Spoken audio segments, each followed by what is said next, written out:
3, 2, 1. Hello, ladies and gentlemen, and welcome back to another exciting film journey here on Delusions of Grandeur. I am one of your hosts, and today we decided to continue the Mel Brooks adventures as we decided to go on about a film called History of the World Part 1, which was a 1981 film, which was written, produced, and directed by Mel Brooks, and also stars him in like 5 or 6 roles, where he actually does he plays the roles of Moses, Tomicus, a stand-up philosopher, Tomas de Torquemada, King Louis the I believe it's the 16th, and Jaquez Le Garcon de Piss, a local piss boy. But the cast is quite a large ensemble. We've got Sid Caesar, Sheppy Green, Gregory Hines in his film debut, Charlie Callis, Ron Carey, Dom DeLuise, Madeline Kahn, Harvey Korman, Boris Leachman, Andreas Valentinos, and Spike Milligan, also with cameo appearances by Royce D. Applegate, B. Arthur, Nigel Hawthorne, Hugh Hefner, John Hurt, Phil Leeds, Barry Levinson, Jackie Mason, Paul Mazursky, Andrew Sachs, and Henry Youngman, among others. Orson Welles is the narrator of each of the stories. So let's go into what IMDb says about the film, and then I'll go into our first impressions. Let's see. Bring it up here. History. Oh. The World Part 1. Okay. So Mel Brooks brings his one-of-a-kind comic touch to the history of mankind, covering events from the Old Testament to the French Revolution in a series of episodic comedy vignettes. So, of course, is wrong because it starts from the caveman to the French Revolution. Well, yeah, it starts from the Stone Age on forward. But in any case, let us begin with, Tammy, was this a first time watch for you? No, I've seen it many a times. The first time was with my dad. So, Okay. I like it. It's fun. It's got a lot of comedy. There's certain things I always remember in it that made my dad laugh. So, Are there things that are in it that make you laugh too? what? Are there things in it that makes you laugh too? Well, yeah. Boris, you're typing. Sorry. Okay. Is that pretty much it then for your first impression then? Yeah. Okay. Heading over to you, Boris. Why don't you tell us, was this the first time watch for you? Yes, it was the first time, and I have heard of this movie before, but I have actually never gotten to it before. A good friend of mine was also recommending it to me, who is also a writer, and he took some inspiration from this movie for a novel of his that he wrote that I actually read a while ago.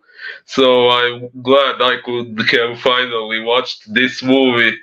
And it was interesting. Maybe it had some moments when I personally found it a little bit slow, but it still had a lot of moments of good fun and humor.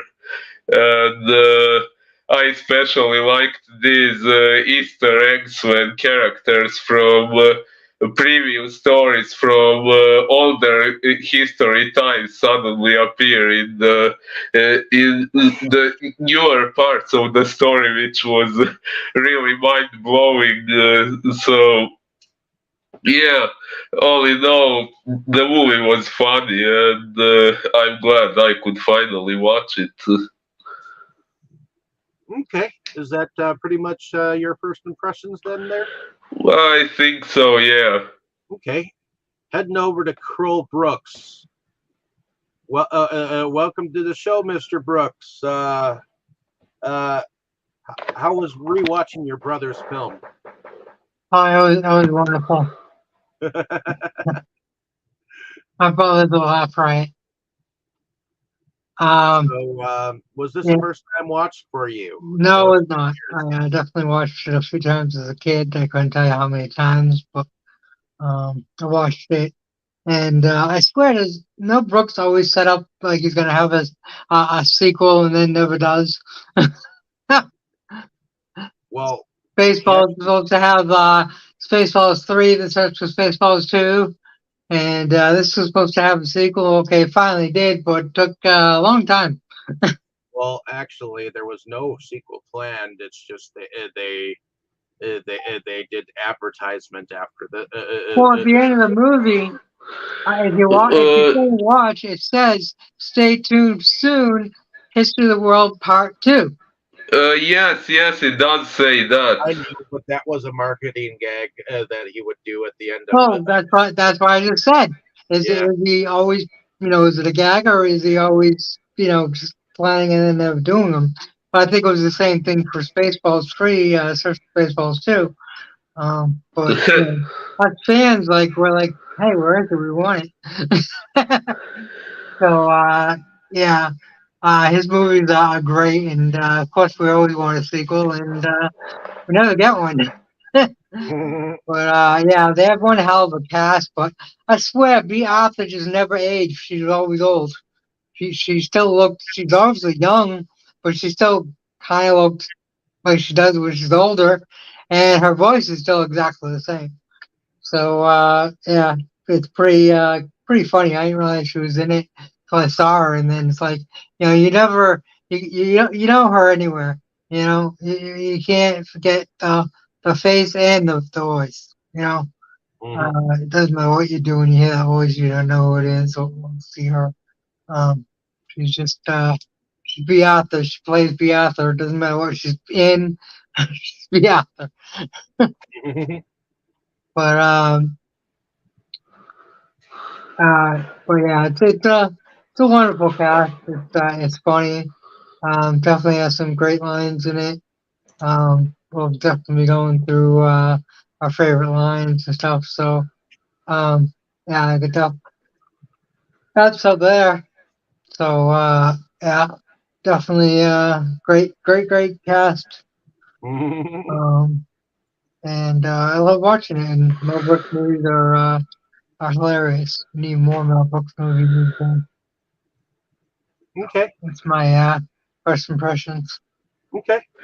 And I'm not exactly sure when I first saw this movie. I know I saw it with my dad some years ago, and I know it was always like a favorite of his. Um, and he would quote things from it when I was mentioning it this past a few weeks where he would bring up Count de Monet and things of that nature. Christians are so poor. We only have one God. Right. We have a God for everything except for pre-ejaculation. But stay tuned. It's coming real fast. Oh, that was definitely one of the better parts. Definitely my favorite. But yeah, I like the comedic uh, routines of Brooks, and I think as well there was always more for History of the World Part 1 more than I remember that there was also something in Spaceballs about a sequel or whatnot, but I know that I remember uh, Tammy's dad always said that there was supposed to be a sequel. um, when we talked to him about it, um, and never happened. So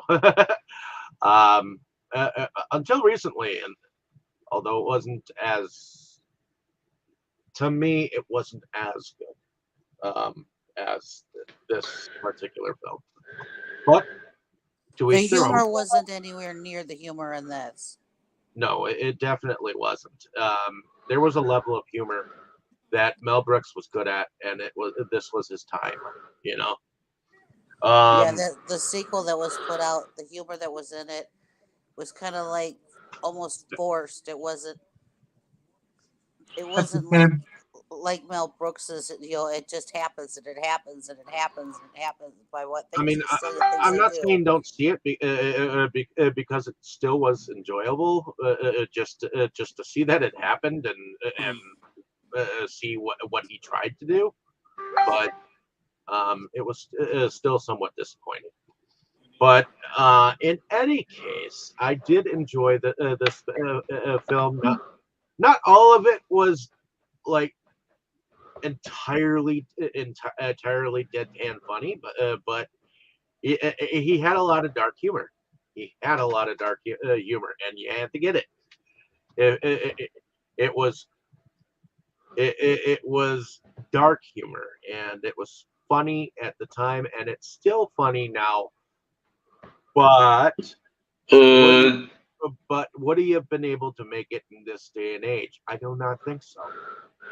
well, Um, what part of this movie was that much of a dark humor to you?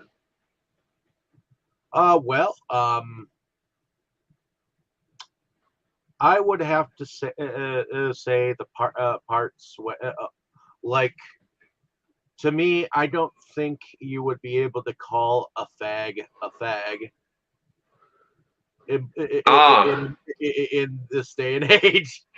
that's Uh, Dom DeLuise literally called out to his, you know, secretary or whoever the fuck he was, called him a fag in public, and I don't think that was something that Yeah, that was funny. it was funny then, but um, can you do it now? You know, it's questionable. You know, but in I'd any case, say, no, you have too many buttercups. yeah, too many buttercups. pretty much. Someone would be offended. In fact, Somebody always is, and it's not usually the target audience. Like the gay people will probably laugh and think it's funny, and someone else will, oh, that's offensive to gay people. It's just straight white housewife or something, because there's nothing better to do. Karen, Pretty Well, the black much. the black guy being a slave would probably not go over well either. Well, that's literally history. but in any case, let us begin where it begins, because it does begin in the Stone Age, where they depict the invention of fire, the first artists, which then gives rise to the first critic. Um, the first marriages, heterosexual and homosexual, which Oh, that was probably would good. have been, you know, something to bring about in this day and age. But the very beginning of this film kind of mocks another movie called 2001: A Space Odyssey. In the very Hmm. beginning. If you've ever seen the very beginning of 2001: A Space Odyssey, it goes with the same music and kind of it kind of ends with a group of apes like goofing around or whatnot with drums and shit. So, and it kind of parodies that in this very beginning. What did y'all think about this whole entire section of the Stone Age? Do you think Mel Brooks got it right? Well, I don't think he was fully intending to get it all right. Yeah, he was going to make us laugh.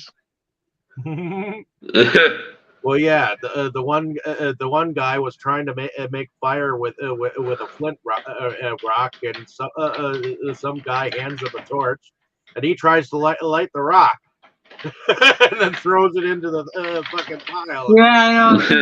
I'm thinking, what an idiot. I'm like, yeah, that's probably true. Somebody probably figured it out, but I like when they were trying to have humor, and the guy was doing all kinds of stuff, and nobody was laughing.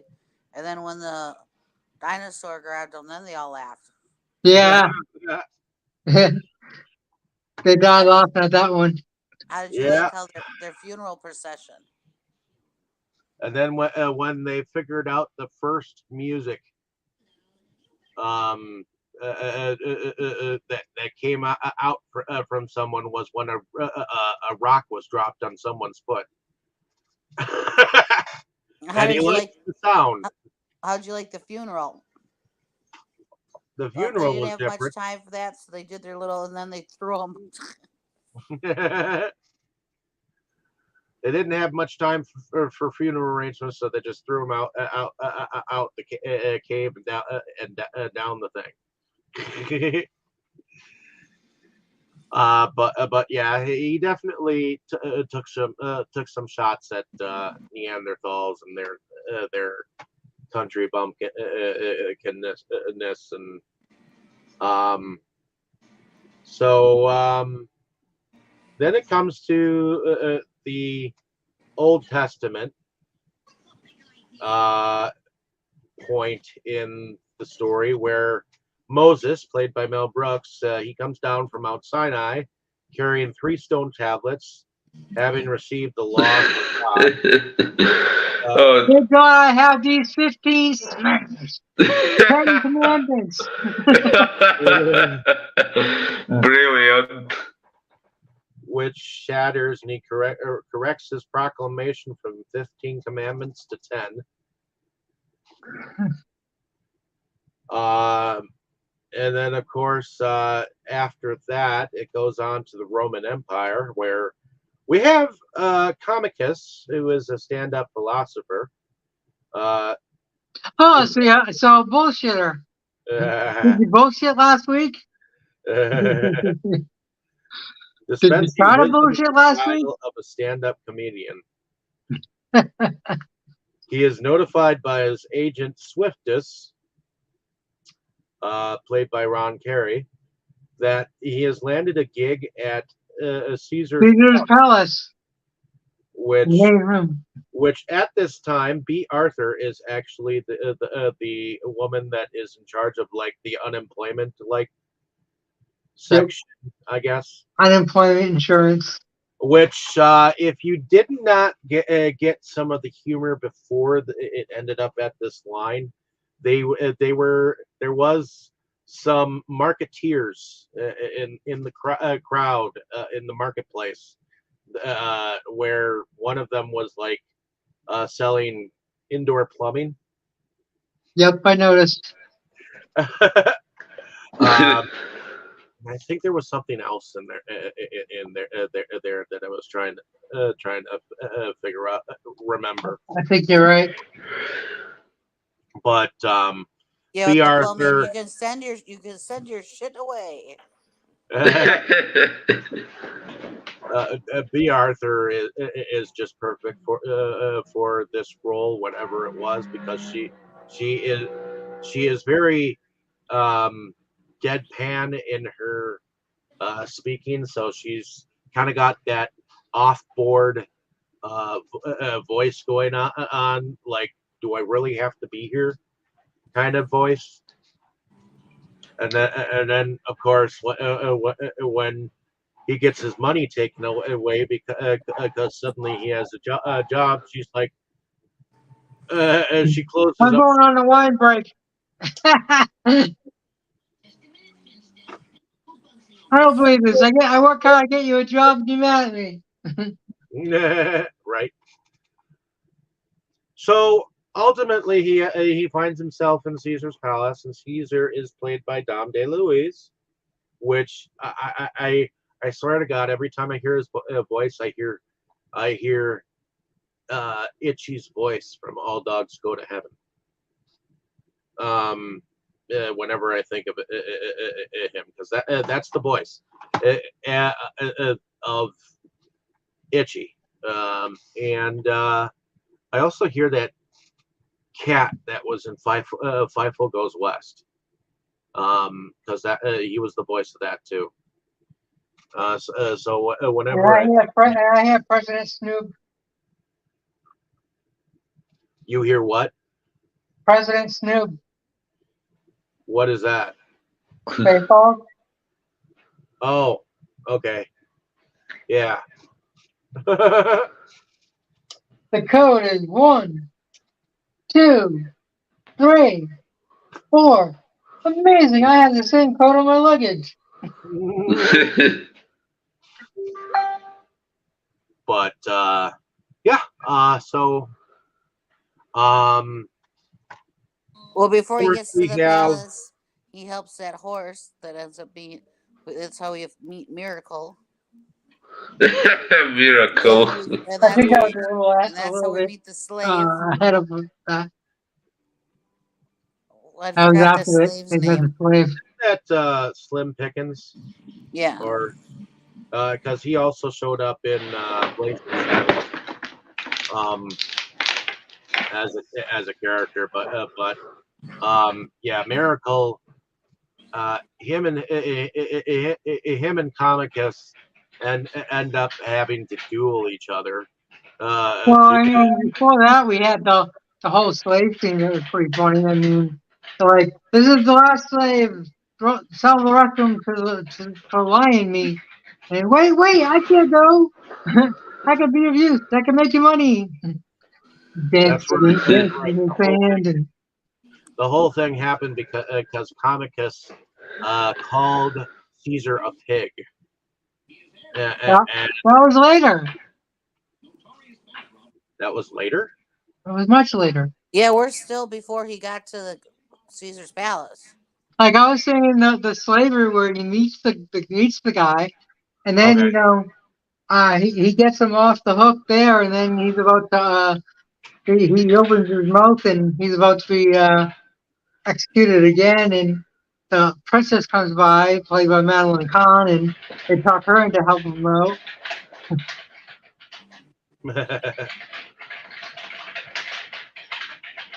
Okay, yeah.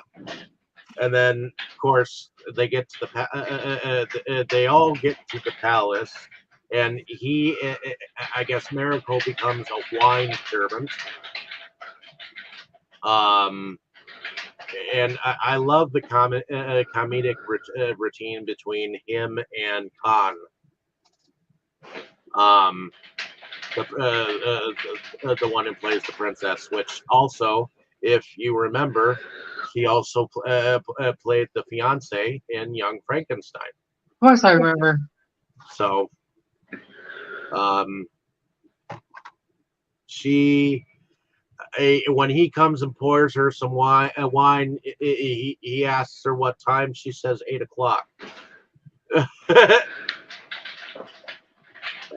which implies that she wants to, like, have something with him later on. But Yeah, yeah, that was funny. Say when 8:30.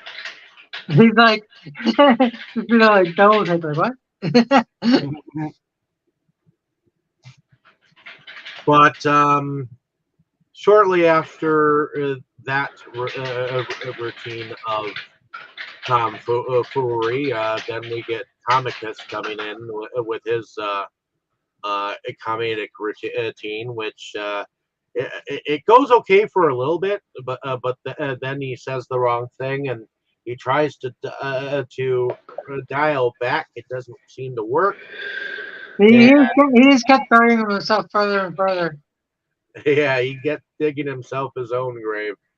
And so the princess decided to whisper in the king's ear to have them do a duel at dessert time, and I do remember there was a moment where the Roman leader brought a bath and a whole slew of treasure, and so Dom DeLuise screamed out, treasure bath," and they showered him with treasure. And then, of course, he had a treasure in his butt. Watch this. And then, of course, he also had a duck come out of his butt, too. So. Oh, yeah. Oh, that was brilliant. But and that all happened before they did the duel, and then of course they did that whole thing on the floor where he was like, I can't. Okay, let's fight them off. And then was it now or later that they actually did the whole eunuch thing? Oh, that was another good That part. was a little bit after, yeah. Okay, because I'm trying to. I thought that all happened like in syncopation of while they were at the palace. Because it's from there that they ended up in a chariot, like across to Judea, and whatnot. But we do have the eunuch thing because they do. I do believe that Miracle is hiding amongst the eunuchs, and the guards Dude, notice. Miracle is the horse. Well, I thought that the slave was Miracle. No. Miracle is the horse. Trying to think.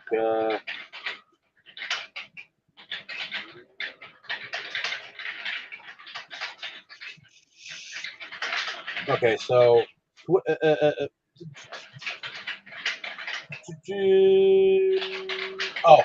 Josephus, that was his name. Oh, him. Josephus was posing as one of the eunuch guards, and the guards were pretty sure that the escaped slave was amongst them because they're like, hey, once one becomes a eunuch, don't they become enlarged? So they had this really sexy dancer. They had this really sexy dancer dance in front of each of them, and I love how the one guard, he's like, He's a He eunuch. is a eunuch, and He's he is definitely a definitely eunuch. a eunuch, and he is dead. Then boing! And I'm about to get going. um,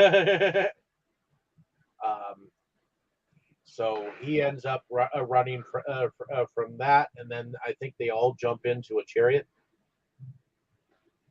And there is a moment while they're in the chariot where Moses parts these waters, and they're able to go through. And it just so happens is that the whole reason why it was the thing was parted is because he was getting stuck up by Oh, someone. And then of course there are the guards that are following them, and um, a lot of them get high off of what I think is methane gas or something like that, some kind of a thing that made them high. And They make a huge joint and light it. okay, yeah, they That make a huge happens to joint be and one of light it my and they get dad high. was one of my dad's favorite parts when they made that huge joint and lit it. Is that and then all the guards inhaled the smoke as they were running away. And even the reinforcements that came behind got high, and then they started dancing.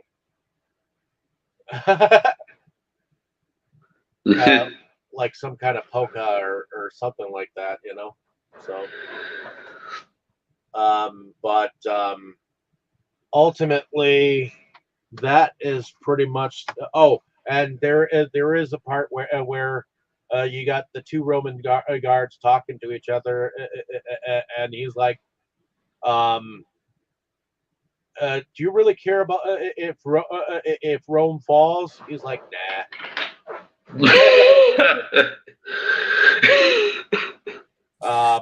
One part I forgot to mention when they were back at the palace and she was inspecting the guards as to who's gonna go with her as she's walking down the line going, no, no, no, no, yes, no, no, no, no, yes, No, no, and they're no, all no. standing there and Yes.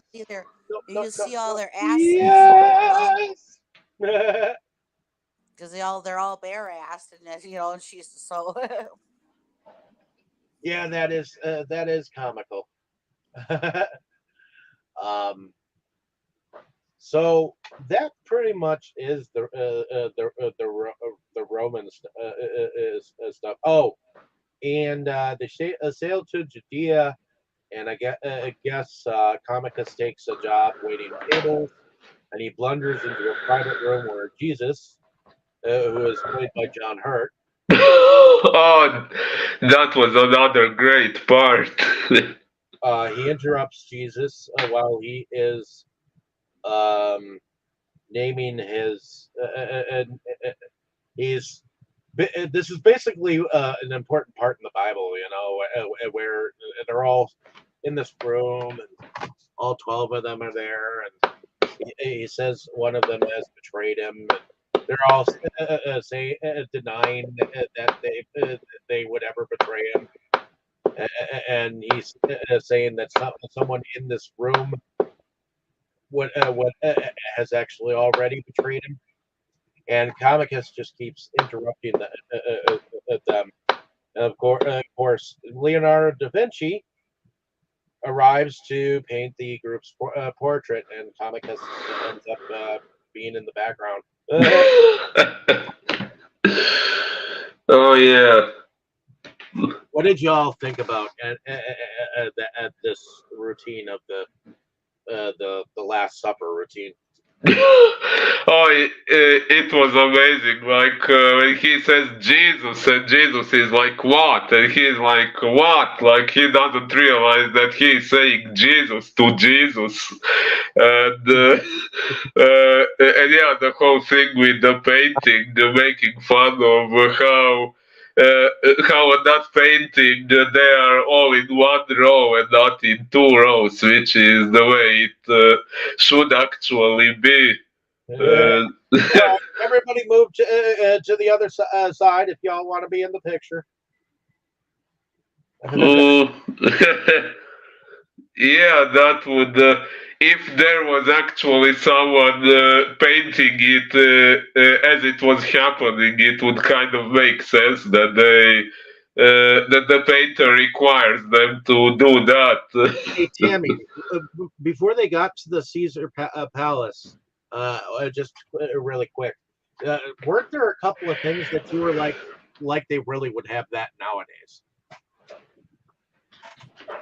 Yeah, the palace. If you looked at the palace, it's not nothing like it would. That's not how it would have looked then.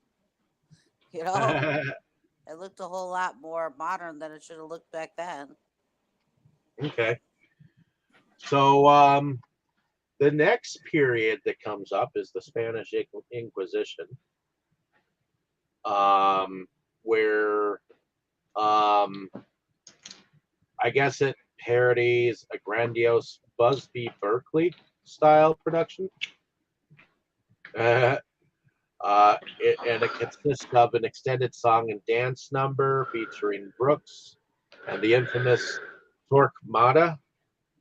The sequence opens up with a herald introducing Torquemada and making it play on his name, despite pleas for mercy from the condemned. You can't Torquemada anything, talk him out of anything.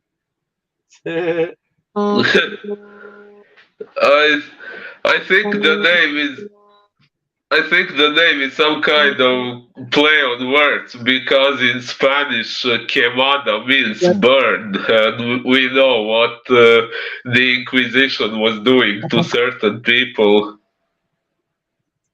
Well, there were instances of comical torture, including auto de fe, a spinning Iron Maiden, and water torture, reimagined with nuns performing an Esther Williams style ballet. Um, and then we had Jackie Mason and Ronnie Graham supply cameos as the Jewish torture victims. Uh, was there anything that you guys liked from this particular segment? The nuns. You like the nuns? Are you saying you don't? I liked them. Uh, what did you think, Tammy, of the Spanish Inquisition? Um, well, I thought the nuns thing was funny.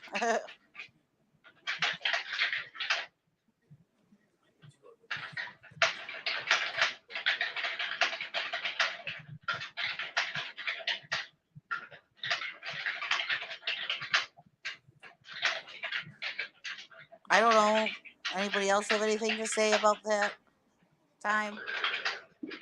Mm, well, uh, oh yeah, there was this part when those two guys were discussing. They were tied up and discussing how they were tortured. That was kind of humorous.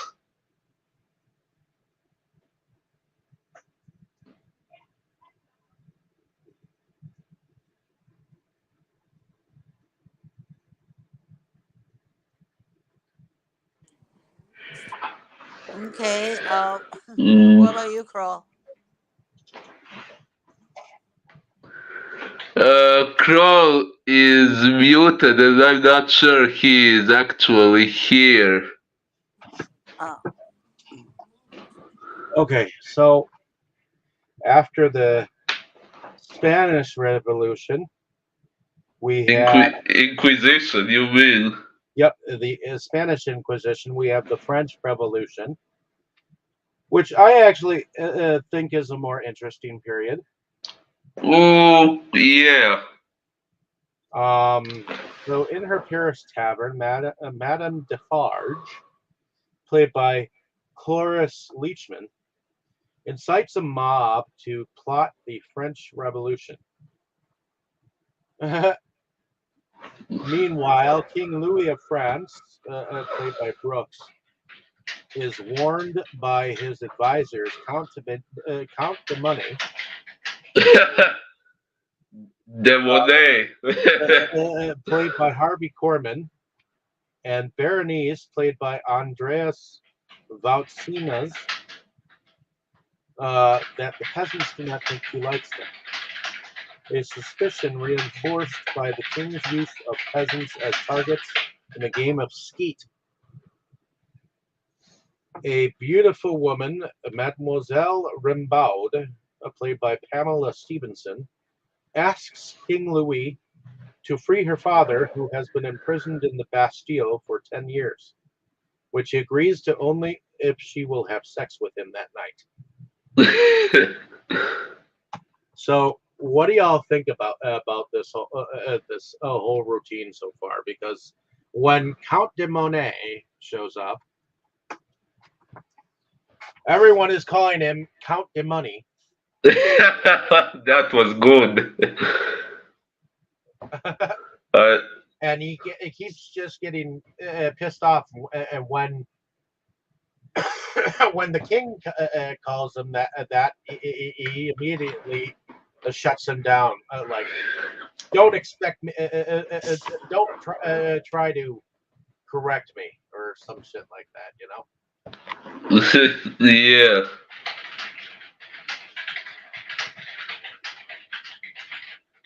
And then, of course, Mel Brooks also plays the piss boy.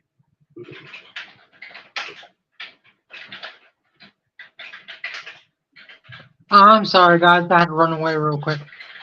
That's okay. I figured I'd ask you real quick about what you thought of the Spanish Inquisition, and right now we're on the French Revolution. But were there? The Inquisition was pretty funny and realistic. And I just got to the part where Mel Brooks plays the piss boy. What did you think about the piss boy? Absolutely. The was good. You're pissing on my shoes. Pay attention. Oh, I'm sorry. Oh, wait for the shake. You look like a piss boy. You look like a shit. That was later, but still hilarious. Yeah. Hey, you know, we could find you a double. Well, you look like the piss boy. You look like a bucket of shit.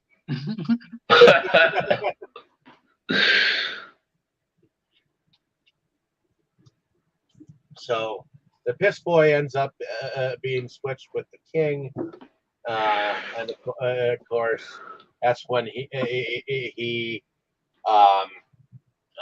is in the king's bedroom, and then that's when Mademoiselle Rambaud shows up and offers herself to him, which I don't know why. Take me, ravish me. I don't know why he didn't just take her up on the offer. I agree. It's good to be the king. Like, another great line. You have to get to know her first. She's offering herself, you know. Not every day that he's trying to be a gentleman. You know. Yeah, he's trying to be a gentleman. He was. Yep. Gentleman, dumbass, you know. Whatever. So he basically finds her a pardon, which she is able to take to help her father escape. And he writes pardon. And her father acts like he's been in the prison longer than 10 years. He was only there for like I think a few days. She said he just got arrested. Yeah, but it's Wikipedia says that he's actually been in prison for 10 years. Yeah, this is Wiki. Okay, well, you know, they're wrong too. Wiki is a little bit more usually more accurate, but more accurate. Usually. it's possible that the Mademoiselle Rimbaud used the ploy of her father only being there for a couple of days just to get her father out. Sorry, just to get what out? Her father out. Oh, But anyways, he has all these dead friends in his prison.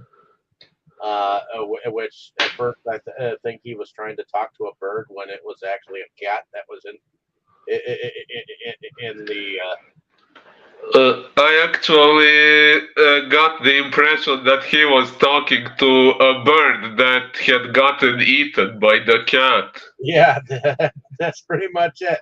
What? Fly away, you're free. Oh, flop, Throwing all the flop. dead birds out the window.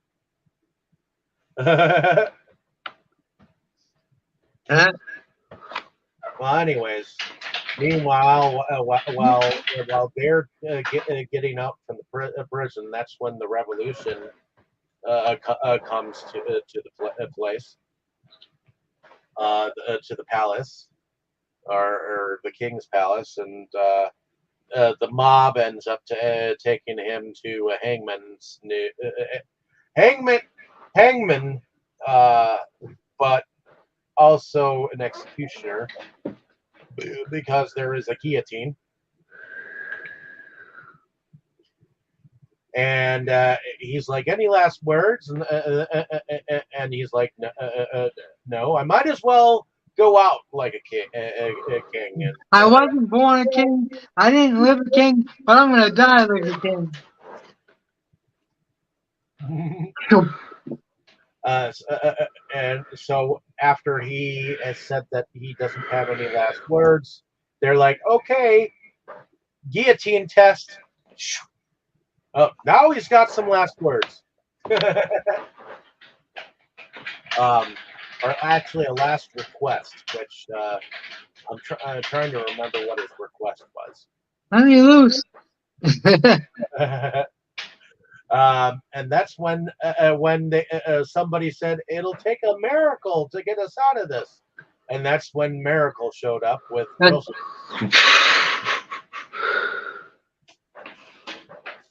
and they were on their way again. It was the girl, whatever her name was, that said it. The virgin, Yeah. celestial virgin. So Yeah, it's amazing whenever they say it'll take a miracle that miracle shows up.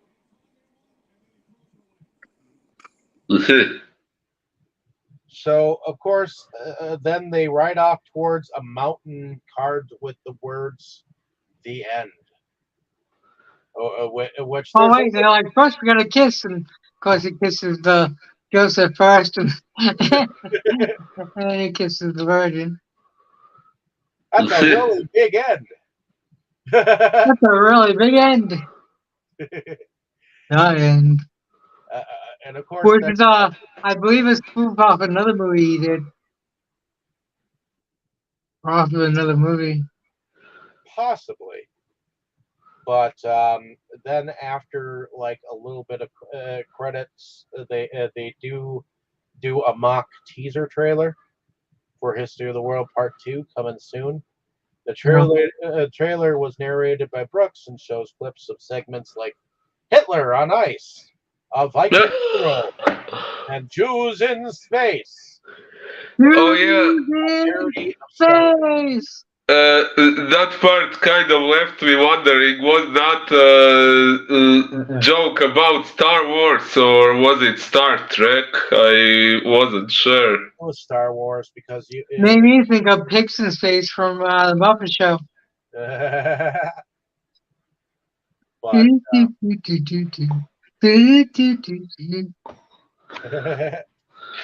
as we need to cover on here, Muppet Big Manhattan. but yeah, that was the infamous trailer clips for History of the World Part Two, which didn't really happen. But we did get a History of the World Part Two, and it was a 6-part miniseries, I believe. So 6 to 8 part thereabouts. think it was 8 parts. So, and they were all like half an hour, 45 minutes a piece. So it was definitely longer than this. But anyways, I believe we are at the production period in our film. What did y'all think about production? I'll start with you, Tammy. I thought it was. I thought it was pretty decent. I liked how they portrayed each time period. I think they did pretty good with costumes and everything. Um, again, this is like because of when the film was made, there wasn't. This is all for real. There's not CGI stuff. They gotta have the props. They gotta have the clothes. They gotta have the scenery. You can't. There. This is it's really there. So I give them a lot of credit for production because of all the different things that they showed and different time periods and everything. I think they did a good job. Okay. Um, Heading over to you, Kroll. What did you think about the production? Yeah, I agree with Tammy that I think they did a really good job of what they had to work with. Everything looked good. I mean, it's not supposed to be 100% accurate anyway. It's supposed to be a spoof. So, I think they did a really good job. And um, yeah, so it was everything looked the way you would think it would look in a spoof movie. So yeah, I think they did a great job with that. And of course, the actors and actresses were incredible. Okay. Heading over to you, Boris. Uh, what did you think about the production? Well, I thought it was pretty good. Okay, it had some parts where the scenery and the stuff maybe didn't look entirely as it should have regarding the time of history it was supposed to portray, but then again, maybe they did that on purpose since they were making fun of it all and not quite trying to be historically accurate. Um, so yeah, I would say it was definitely good, especially if you say there was no CGI, all that scenery and all that they put together. It was pretty well done. So yeah, I would say the production was good. Okay. And I also think that the production was pretty good. Mel Brooks was very good about having like period costumes for what he was trying to portray, and I think that each section was portrayed pretty decently. I mean, he wanted to spend a little bit of time in each period that he thought was important for the history of the world. You know, so um, I do like some of the definitely deadpan dark humor that you get from him, and it was definitely pretty decent. Um, and it helps that there were a ton of comedic people at this time that he could have on hand to play these parts.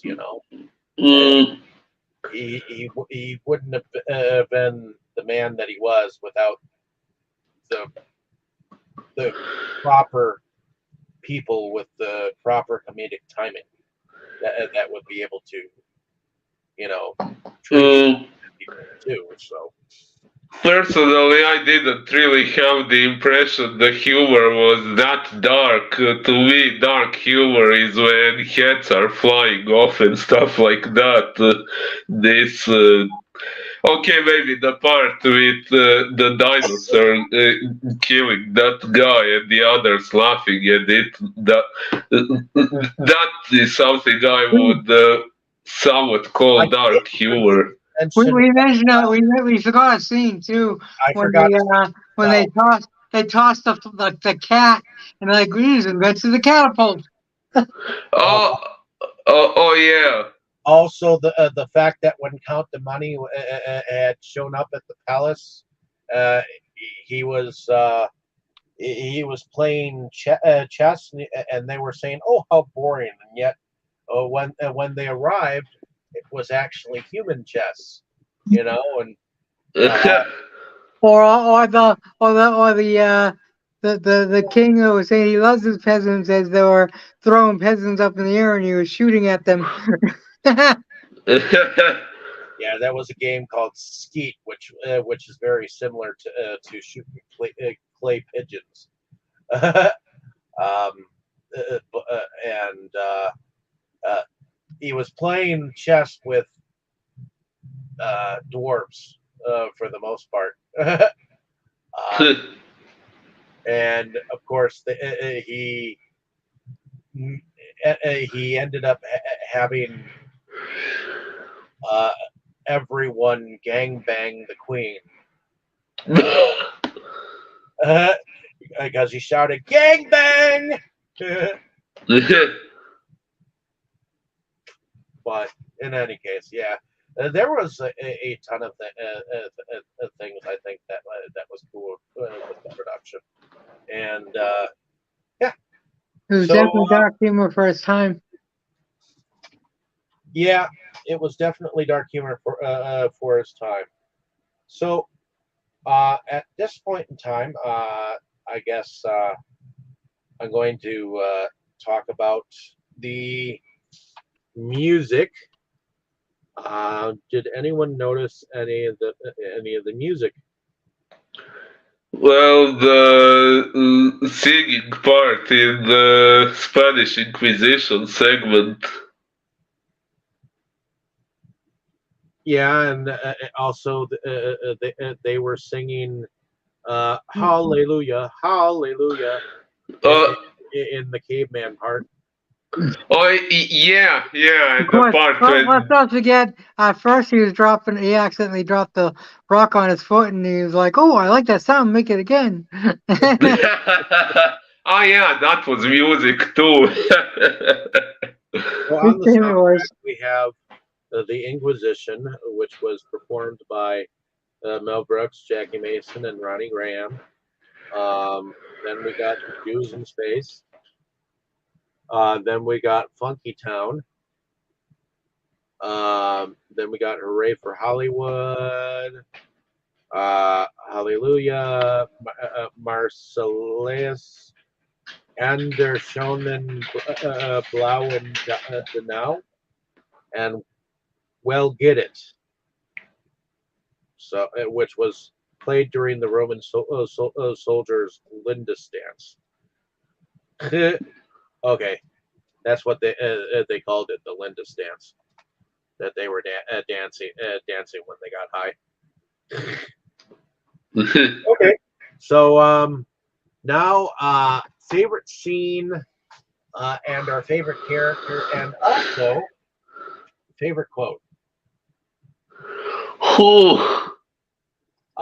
Starting with you, Tammy. Um, let's see. Favorite character? Jeez.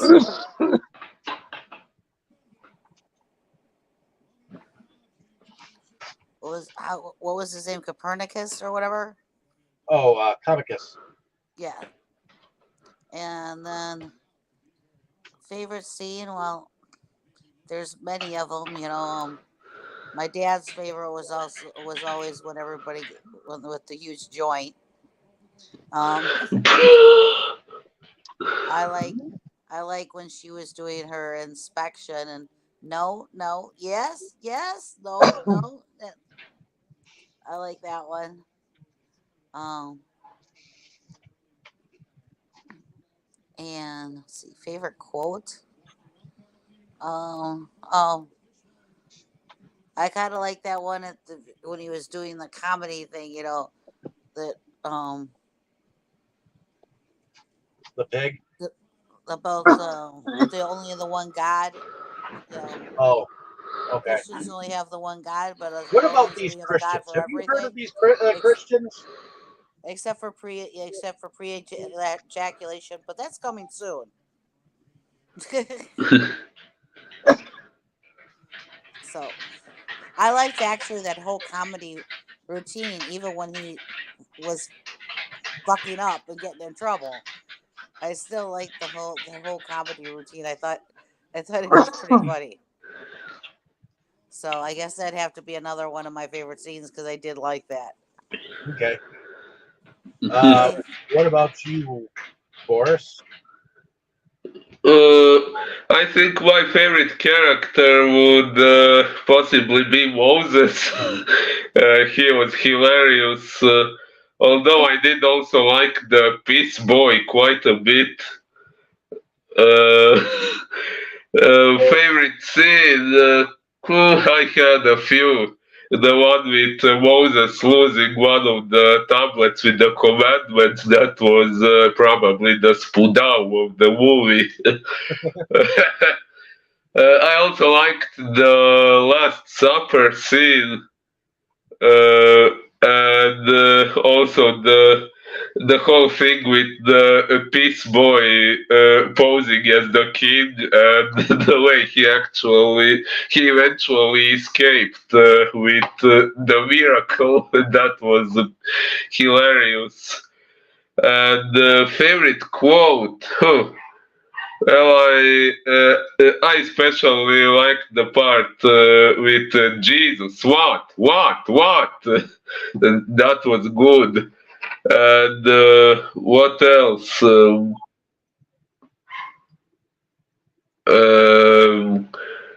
oh yeah, this guy telling jokes in front of Caesar and making the fat pig joke while Caesar was supposedly fat. That was also great. Uh, well, there were quite several good ones, but yeah, I think I'll go with these. Okay.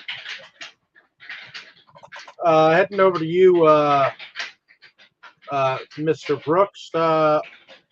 Favorite character, favorite scene, and or favorite quote.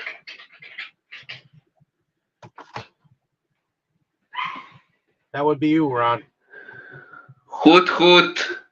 The two favorite quotes I'll say again, like what Tammy just said. The Christians were so poor they only had one God, and then of course we had a God for everything except for pre-ejaculation. That one coming soon. That one's coming. Oh, sorry, that one's coming fast. Uh, That was definitely my favorite quotes. As far as favorite character, probably the piss boy. He was he was a good guy. It seemed like uh, not entirely smart, but good. um, and as far as scene goes, I think I kind of I got a biggest chuckle out of the music when they were at the end they were hitting the guy with a rock in the stomach and he's like is that like a drum like the end of a drum beat at the end of a song whatever it was pretty cool the way they did that one, so I'd go with that for my favorite scene. Okay. Um, I liked a lot from this. This. I mean, I liked the fact that they were spoofing 2001: A Space Odyssey. Um, I get a kick out of the part where they're trying to make fire. I get a kick out of the critic. Um, and I get a kick out of the dinosaur eating the dude just to make them laugh. Um, Oh, I'm sorry to interrupt, but I forgot to mention we got to see Dave's relatives at the beginning of the movie. ha ha ha. what do you mean? He's referring to the cavemen as my relatives. You The- know the hairy beast at the beginning. Sorry. Uh, Ah. Ah.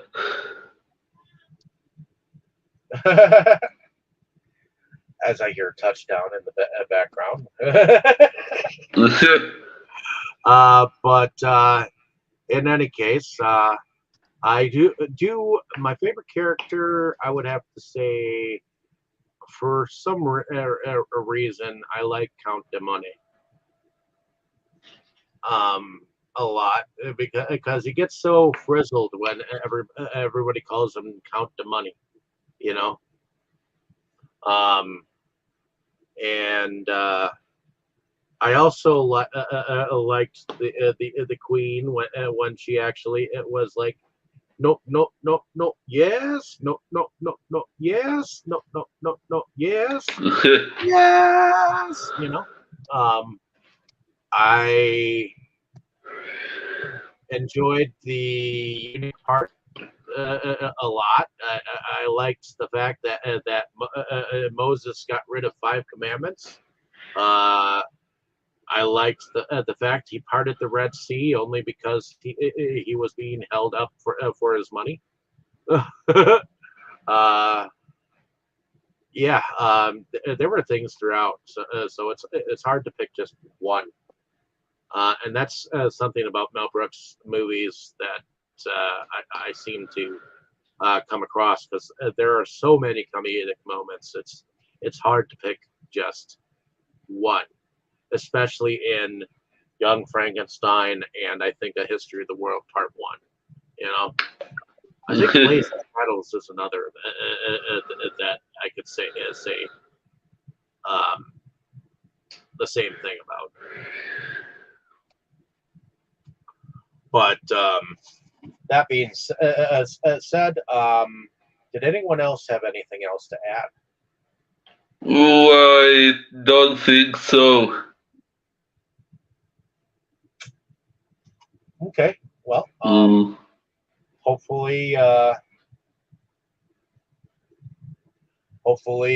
you ladies and gentlemen out there have enjoyed our discussion on this History of the World Part One. It's been enjoyable to talk about it with you guys. Hopefully, you enjoyed watching it again, Mr. Brooks. I know you've probably seen it a ton of times since it was your brother's movie. But uh, let us know down in the comments what you thought of the film. If you haven't seen it, go see it. It is a travesty if you have not seen this movie. Um, and we'll be back in 2 weeks' time because we'll be on a slight hiatus because our lives have become a little bit more busier.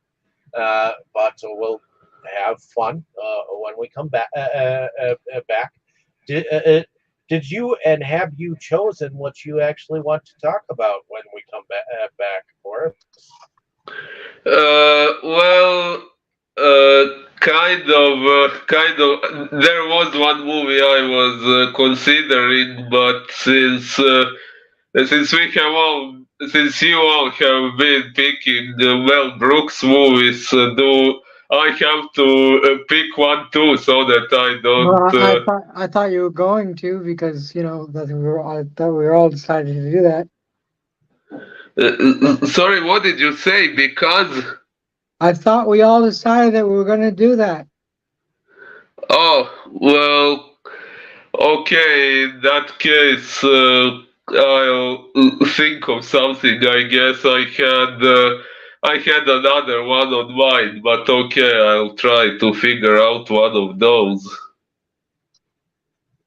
Oh, that's okay. We'll keep the Blu-ray set out and ready to go uh, for that purpose. And then I guess we'll see you guys back in 2 weeks' time. So, um, in any case, like, share, and subscribe, and I hope you guys have a good rest of your afternoon and weekend. So, everyone, say good night. Good Good night, night. everyone.